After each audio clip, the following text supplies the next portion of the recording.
Hi, folks. This is Doug Summers up in North Pole, Alaska. I'm going to spend a few minutes uh, giving you some information on ILD and the business we're using to generate income and uh, and to do other things. It's a very interesting venture. I'll give you a quick update on me. I've been around this business. Next month it'll be 40 years.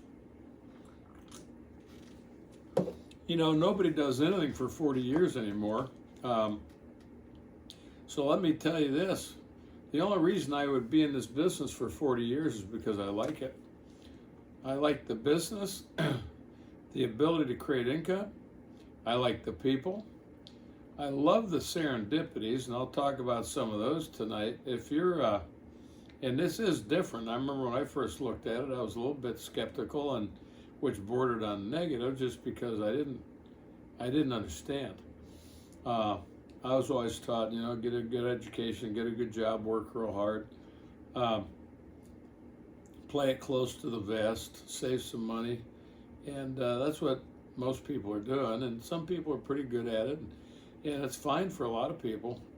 For me, it wasn't fine because I was in 3 major corporations before this business, and there was I saw a lot of things I didn't care for, and because I was basically on a chain, and if I acted up, they would yank the chain and create pain. I didn't like that, and but for 40 years, you probably can't hardly think of anybody you know that's been at a job for 40 years. They may have, they may be in a trade, an electrician, plumber, somebody that's and those guys are making great money. That's why I love Mike Rowe. I think that guy's wonderful. And let me get over it a little further. And or somebody that they're a professional in a certain profession, and so they might be in that profession. But people actually having a job for 40 years is almost unheard of now.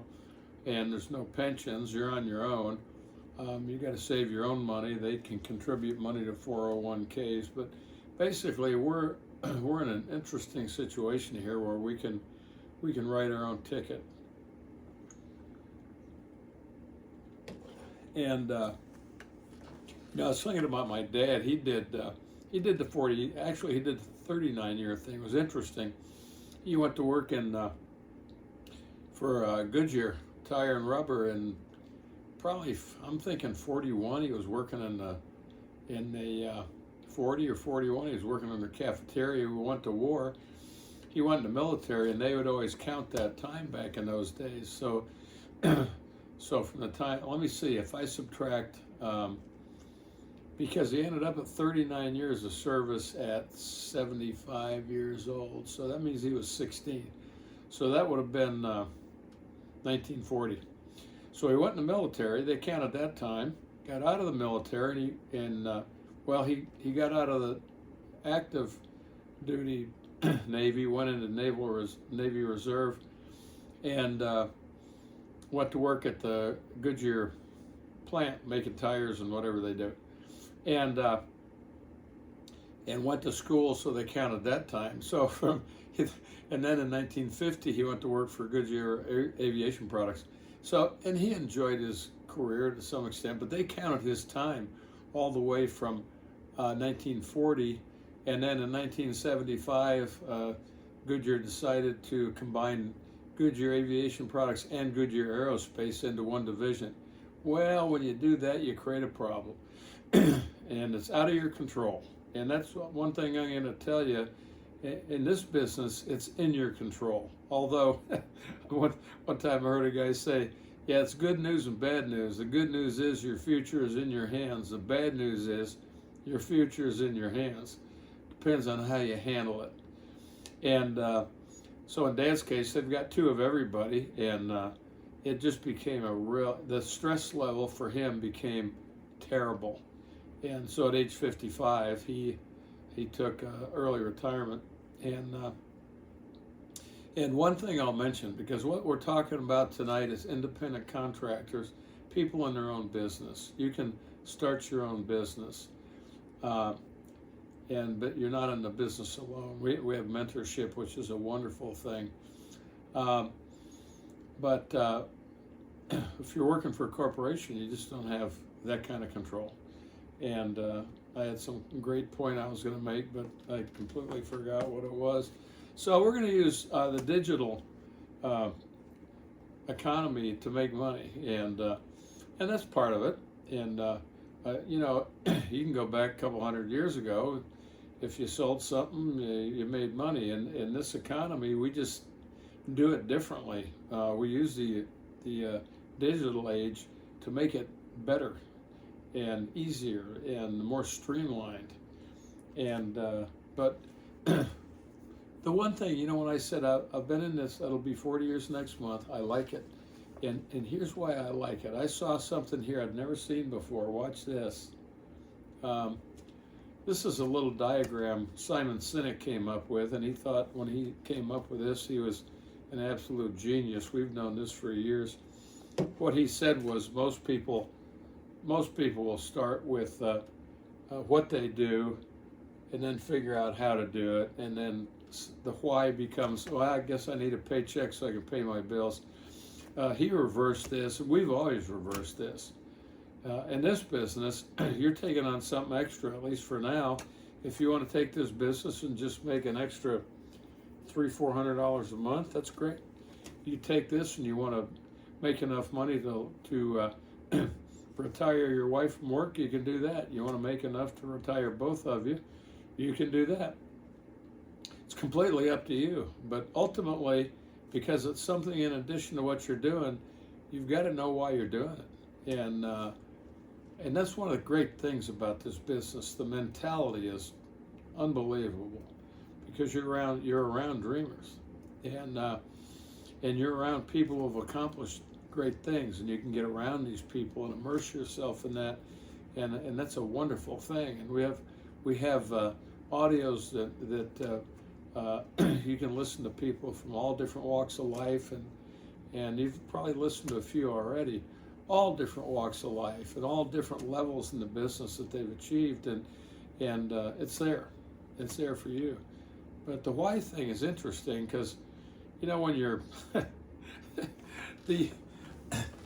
it's like I said, for most people on a job, the why is, well, I need a paycheck so I can pay the bills. Except usually you can't even pay all the bills. So I'm going to give you a big one right off the bat. I'm going to give you some whys. You got to jumpstart yourself. A lot of you haven't done this for a long time, and sometimes it's hard for people to do it. They don't want to think about dreams and goals because they don't see a way to accomplish it, so it becomes a negative for them. I hate to say that, but that's kind of the way it is. And so for me, I think the overall big balance is time and money, having enough time to accomplish the things you want to do and having the money to do it. And you see people that have one or the other, but very rarely do you see people that have both. Now, when you retire, you can have both if you have enough money, but a lot of people retire today barely have enough to get by. And that's not exactly a quality lifestyle. So let's elevate the mentality a little bit here. And so one of my big ones of why is debt-free. I think it's, if you can get debt-free, your mind can operate on a whole different level. And most people aren't there. I've noticed that. I've always thought if all the cars on the road that were being financed would disappear all of a sudden, there wouldn't be a real traffic jam problem. I could get around pretty good. But that's not the world we live in. Everything's priced by how much it costs per month. You can't even find a price on stuff sometimes. I've been frustrated. I go, how much is that? Well, it's $374 a month. Really?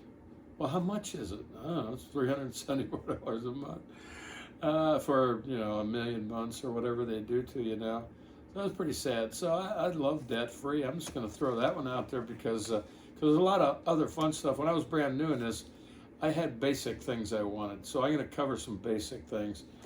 Number one, I thought it would really be nice to have a car that didn't smoke when I started it. I had an old Chevy with a 350, and you know, the oil would leak through the valve guides, and when you'd start them, you'd get a big puff of smoke. And I just thought that'd be marvelous. I didn't care about a new car.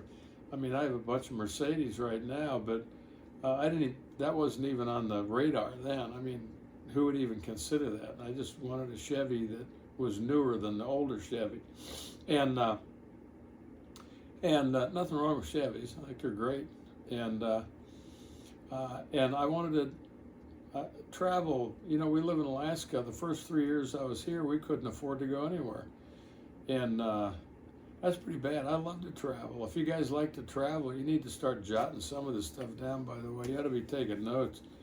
And it's like a car. What kind of car do you want to drive? I mean, the overall term we use for all this, by the way, is how would you like to live? I mean, open your brain up and think about it. How do you want to live? And and we can show you how to arrive at that spot.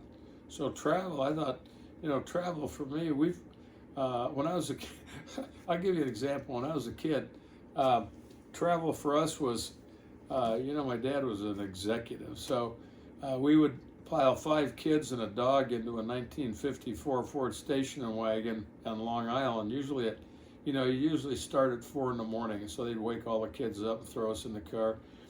And then my mom would get a big bag of peanut butter and jelly sandwiches and these old metal thermoses we used to have full of lemonade. And then we'd head towards Michigan. That was our destination. And in Pennsylvania somewhere, we'd stop on the Pennsylvania Turnpike, and she'd get out the bag of sandwiches, and they'd been sitting on a hot floorboard. We didn't have carpet in those cars. We had black mats. So the lemonade was room temperature or above, and the sandwiches were all, you know, about 1/4 of an inch thick.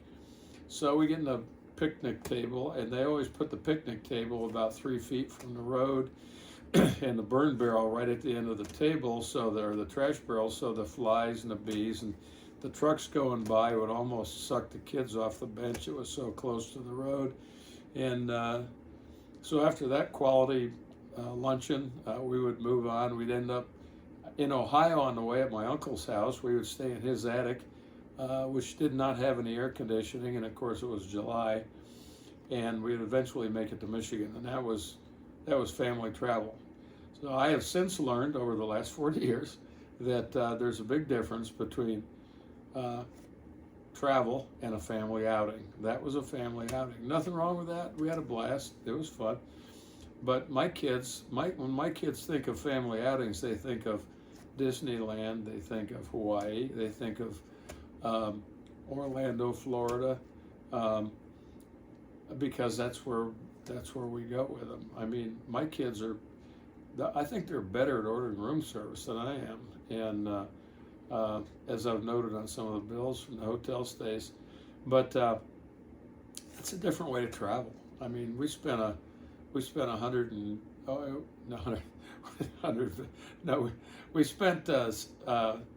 6 days on a 152-foot private yacht. This is owned by our servicing corporation, and with a crew of 11 or 6 of us on there. And this was, I'm just trying to explain how travel can be. And my wife and I, about 5 years ago, we just took a 28-day Mediterranean cruise. I mean, back 40 years ago, you think I would have thought of that? Even in my wildest dreams, it wouldn't be there. It just wouldn't be there. So, travel's one of those things I think is sort of, what's another? Oh, house. What kind of house do you want to live in? A lot of people select their house with 2 main parameters. Number 1, what can I afford? Number 2, is it close enough to work to drive there? And I live on 7.5 acres. I'm looking out at the river in front of the house right now. And I'm going to send out this video, and we get to meetings. That's some of our fun travel. In this business, we work with our wives. If we're married, my wife and I, we go together on some of our in-person events, and we just have a blast. They're like mini honeymoons. We just go stay in a quality hotel, and have a good time, eat good food, and So how do I get from house onto that? But oh, the but we have a big house. I like our big house because I can keep my steps up. I've noticed from my dressing room to walk through the house down to the main level and then across to the office is about 140 steps. So that's pretty good. That's 280 round trip.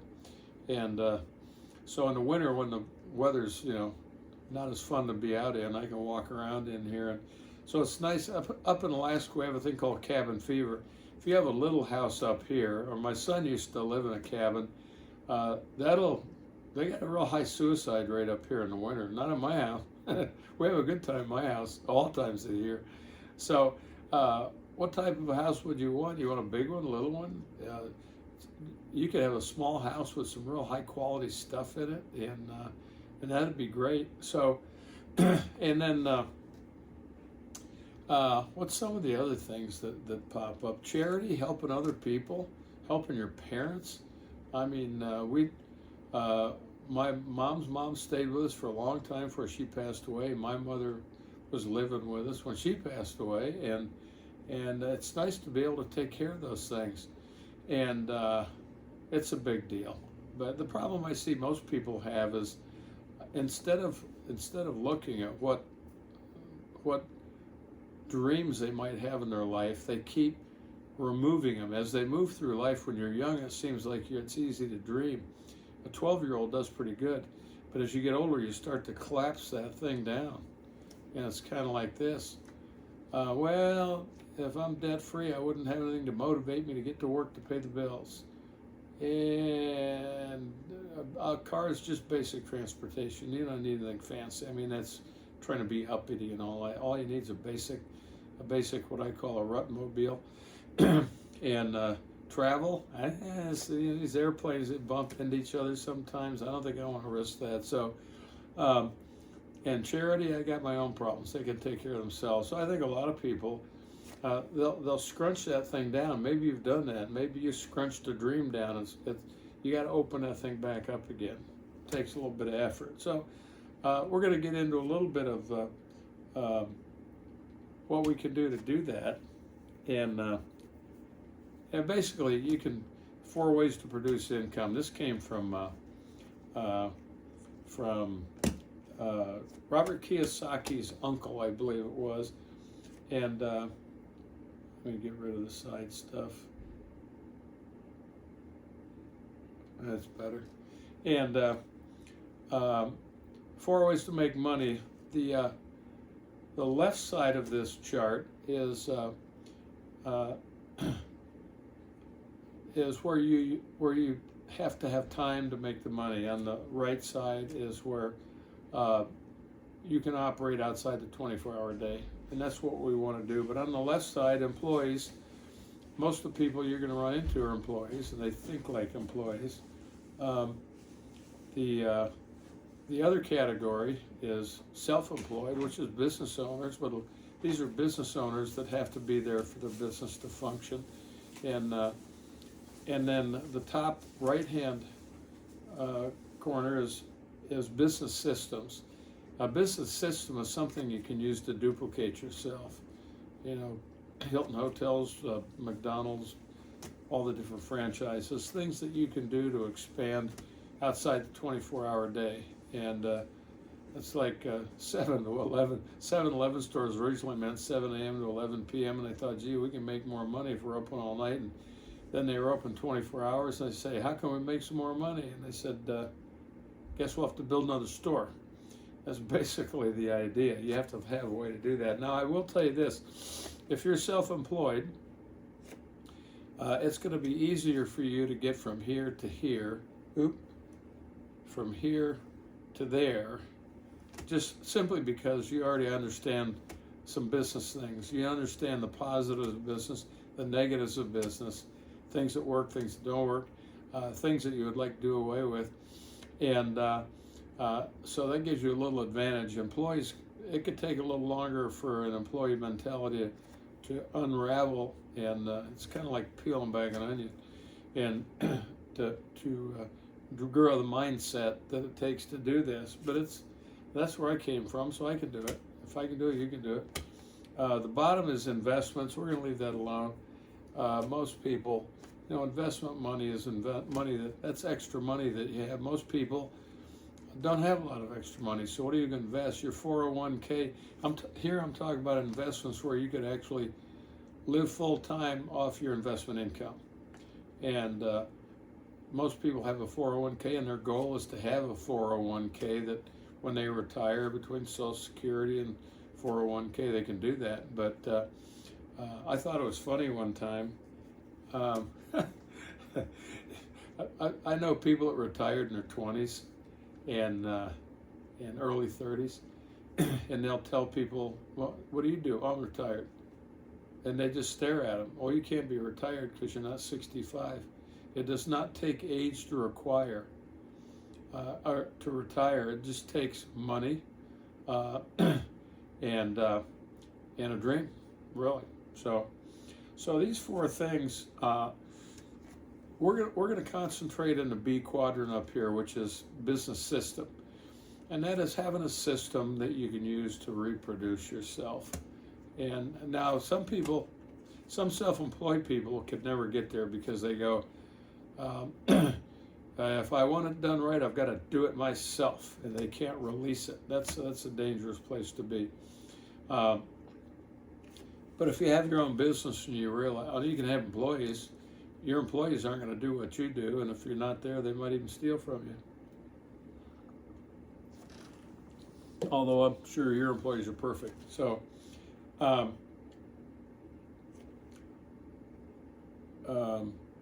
so I'm going to have to do that. All right. I'm not the most technical guy in the world, so what we're going to do, once you understand that we're operating outside the box here, we're going to take three different groups and combine them. We're going to take the internet economy, which is obvious. We started early in the internet economy, and we made a lot of mistakes doing it because, in the old days, back when the internet started, everybody thought all you have to do is have a web page and then you can get rich. Well, guess what? That resulted in what we referred to, I think, in 1999 as the dot bomb, and that was a mess.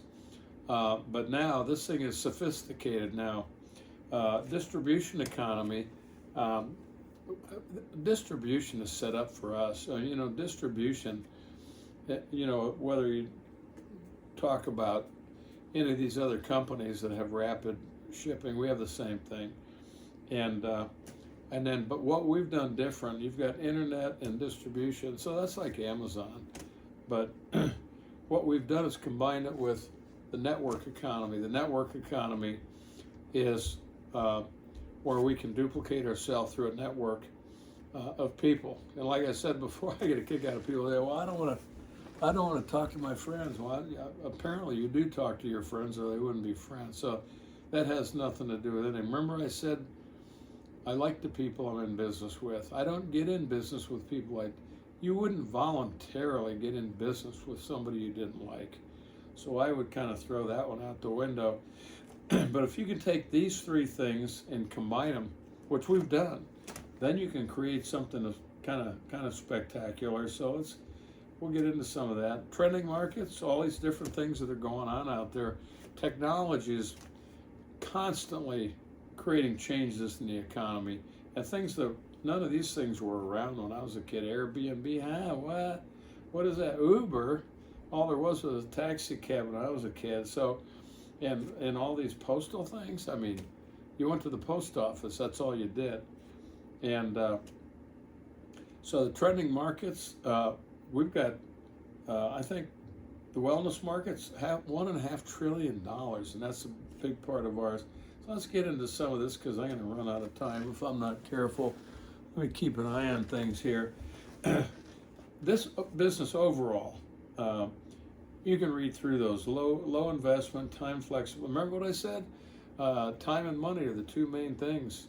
We have a thing up here called coffee carts. They build this little thing about 8 by 12 and put a window on each side in a parking lot, and then people drive by and they get coffees and drinks, and even one of those little things is like $90,000 to get it started, and then you got a whole bunch of young employees. And okay, I'm going to get off of that, but when you talk about low investment, this business, depending on what your sales tax rate is, it's going to be anywhere from probably $170, $200, depending on because you can get some products along with your startup, which you should do. I mean, if you're going to be in business, you need to pick a bunch of stuff that you normally use and start using from your own store. I'll give you number one in this business: buy from your own store. Direct order, direct pay. I just got a check the other day. Well, we still call them checks, don't we? It was like electronic deposit. Also, no accounts receivables. The people in the S quadrant that are self-employed, they know all about accounts receivables. That's a bad deal. And I had a dentist in my business. He retired from dentistry, and he still had $100,000 in accounts receivables. He would just, every year we have a thing called permanent fund dividend in Alaska, where they pay you to live here. Every year about that time, he'd send those back out again, and some people would pay another bill because they'd feel guilty. I don't know. Okay, let's get into some more of this. It's global. We're in over 100 countries. No glass ceiling. I mentioned that. You can do whatever you want. Intellectual property, patent protection. We got a whole floor full of scientists and I don't know how many patents. Minimal to no employees. My wife and I had a secretary at one point, but as the business became more streamlined, we didn't even need that. So we don't have any employees now in our business. Duplication with company owners. Intellectually challenging and rewarding. Boy, that's for sure. So there's a lot of things. Oops. Okay, I hope I don't lose you here, folks. Like I said, you can do this without having any talent whatsoever. Oops. Okay. Okay, there we go.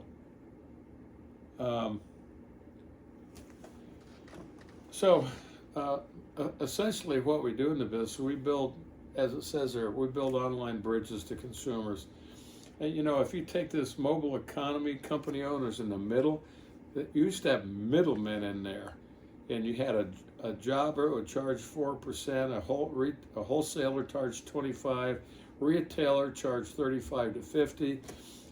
Basically, we've been able to recover that middleman income and turn it into profit for us. But there's in order to do that, that you not only have to have the digital economy, you need to have mentoring and coaching, and you need to have the Alliance of Entrepreneurs, which is what ILD is. So on the supply side, we got Amway Global, Access Business Group, Alticor, partner stores, and then the ILD Global Training. Well, the ILD Global Training, remember I said you didn't learn much. You didn't learn anything at school about making money. I didn't. I don't know if you did. I don't know what school you went to, but I did hear they're teaching them how to fill out welfare forms now. And it's kind of funny because I laughed one time. I said, you know, I never had a capitalism course in school.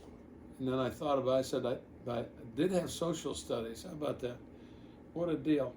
So if we take all these suppliers that we have over here, and let me see, I want to get into some of the products because,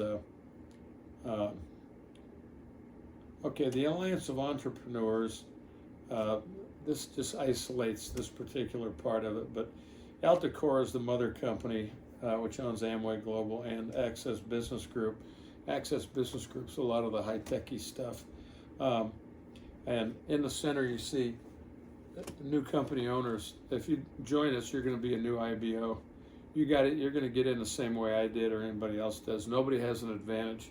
We've had people would ask questions like, well, gee, how do I get into middle management? Well, there is no such thing here, but you get in like everybody else did. I don't care if you're a brain surgeon, a truck driver, In fact, I heard a guy at a meeting one time. He said, if you're a PhD and you're sponsored by a truck driver, you need to submit your ego to him because he knows more about this business than you do. And after the meeting, this guy comes running out and he goes, I'm the guy. I said, who are you? He says, I'm a PhD sponsored by a truck driver. And you're right. It was hilarious. So, but you need to learn about all these different companies we're dealing with here. But big parts of our business, we've got health and well-being. That's a huge part of what we do. Now we got the excess energy drinks, nutritional supplements. You can read down. As a matter of fact, you got to take pictures of these when they're up there on the screen. We have eSpring. We also have Perfect Water, which is a product we have. The skincare. I'm going to start using the skincare so that people don't think my wife is my daughter. I mean, it's ridiculous how young she looks. And these are all things people use. Let me tell you another thing. They're all things that are consumable. You've got to have products that are consumable, or else you're going to have problems. How am I doing here? I'm doing all right. And I have this big fancy diamond ring. I usually wear it for speaking, but I bought one of those. I mean, that's not too duplicatable. But deodorant. I'm drinking one of our energy drinks. When this one's done, guess what I'm going to do? I'm going to open another one, and that's consumable. My vitamins are consumable.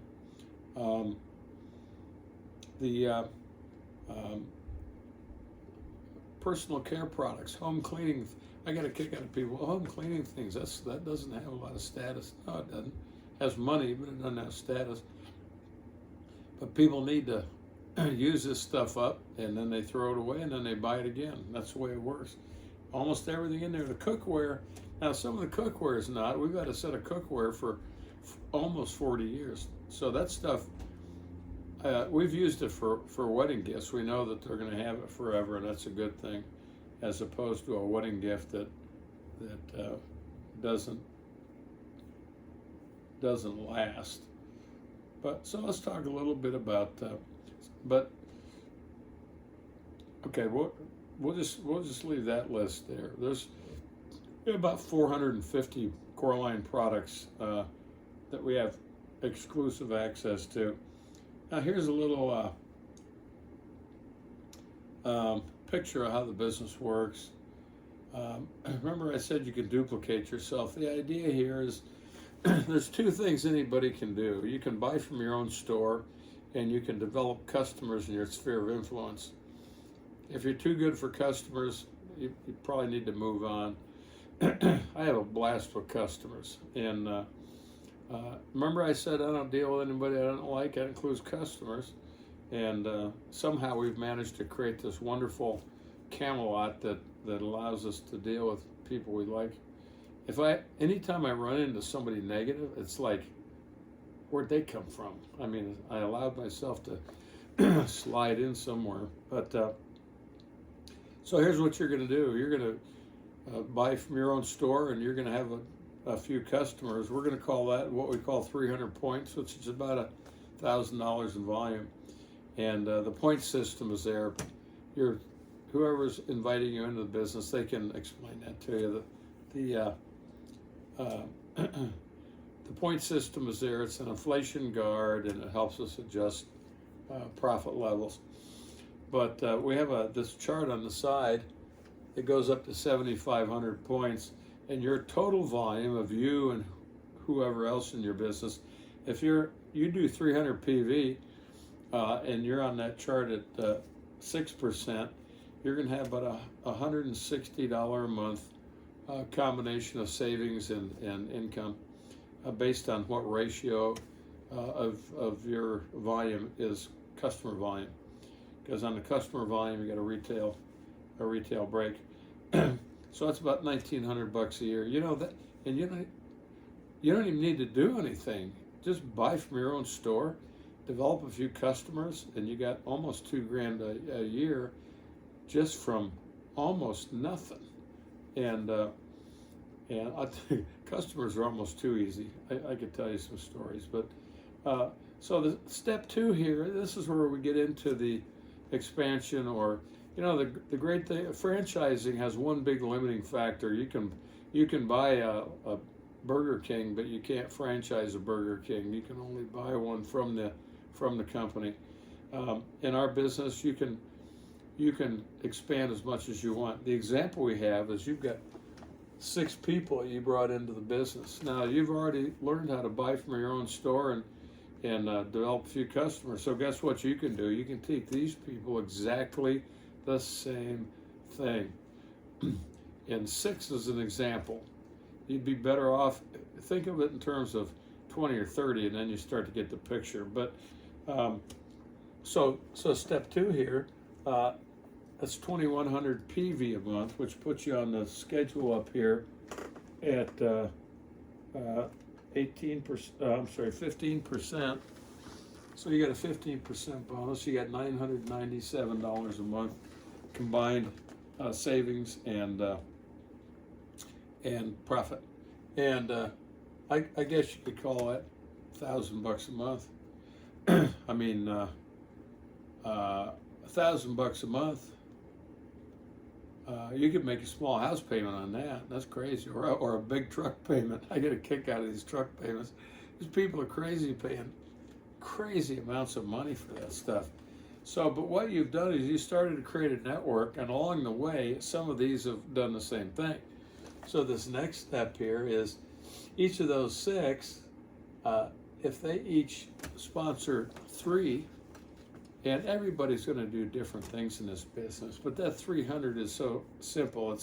That's not a big deal. I mean, it might take you a month or 2 to get your brain in sync, but with each of those 6 bringing on 3, now you're at 7,500 PV, which is a pivotal point. The top of the chart's a pivotal point in the business for a number of reasons, and so. Now you're at $4,818 a month, $57,800 a year, and I've had people say, "Oh, I can't retire on that." I said, "Well, it's a step along the way." I'll give you an example. I've heard that sometimes doctors, because David, who runs ILD, he was in medicine, and he retired from medicine into this business, and you should ponder that for a minute. Why would a doctor leave medicine to go into this business? Ponder that. That's a significant thing. And now I got all confused about what I was talking about. But, I know what it was. I'd heard that doctors' life expectancy, doctors work hard and they work long hours and they sort of wear out. And I've heard their life expectancy isn't that great. Well, if you're a doctor and you just reach this, what we call the platinum level in the business, if you got an extra $57,000 a year coming in, maybe you could take off Friday. And what would that do to your lifespan? I mean, there's a lot of little things in this business that you don't even think about. You're just thinking about, I'm making enough money and quit my job. Well, that's true, but if you want to do that, you can do that. It's there for you. And that includes, I believe that includes a trip or a check we get from the check. I keep saying check. I haven't seen a check in years. Another electronic deposit. We took that out one time. We took, that was a $15,000 check, and we went down to the bank and said, can we take this out in hundreds? And then we took all the money. Well, they said, you'll have to come back. Well, it tells me something about banking. So they gave us all the money and in $100 bills, and we took it home. And my daughter, at that time, she had a photography business, so we went down to her and did a thing where we threw $100 bills in the air. You know what? That's just plain old fun. And then when we took the money back to the bank to redeposit it, we went ahead and because when we took it out, we said, we want to do a little thing where we do a little video of us taking the money out. She goes, why don't you do that when you come back so nobody is watching? Wander out with our briefcase and get bopped on the head. And so when we went back, we did the little video, and That was great. You know what? Life should be that way. It shouldn't be drudgery, for goodness sake, folks. So, and then from this point,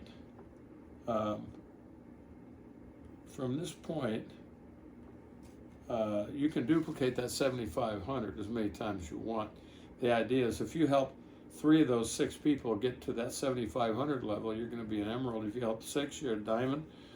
Significant incomes from that, and let me see, incomes, reward, trips, recognition, level of achievement. You're going to be treated like you've never been treated before. I'll be real honest. And a couple of things you can do to follow up with whoever had invited you. An MP4, basically an MP4, you're going to get into a lot more detail on expectations, earning mentorship, and in other words, what are you bringing to the table? What is your mentor bringing to the table? There has to be, it's a give and take thing. We're going to help you as much as you want, but we can't drag you, so don't expect to be a drug. Audios, pathways to ongoing income, women in business, doorway to mentorship, mailboxmoney.com. I love that term, mailbox money. I had a guy in the business, he's actually a plumber, and he used the term with me the other day because he created mailbox money in the plumbing business. I thought that was hilarious. And books, we have the finest book list. I was angry when I saw our book list and realized our book list in this business should have been in the public schools, and it wasn't. It needs to be there. We are Amway.com. Go in there and study a little bit about the corporation. But we don't work for them. We're independent contractors. We use their products. They've got the marketing plan they have. If I ever saw a better one, I might think about it, but I've never seen a better one anywhere. Okay, document of income and expectations, just so you make sure people don't think we're overstating the facts or anything. And then upcoming digital or live ILD events. You can get on the ILD site and find out where and when these things are happening. I think the next live event's going to be in, not the next public event, I should say. Next public event is going to be in Denver at the Hyatt Regency in, I believe that's November 1st and 2nd. And you can check the schedule for when these different meetings come up. But the more you immerse yourself in this information, the more it's going to make sense, and it makes it easier to move forward. You have to understand it, and you have to believe in it for it to work, really. Although I had a guy one time, he said, I just treated it, my wife wanted it real bad, so I just treated it like a job, and I just went out there and showed this plan to people. And guess what? They got in, and he got excited. That's the way it works. So hope some of this made sense. Look forward to seeing some of you guys in Denver in November. And you guys have a great day. Adios.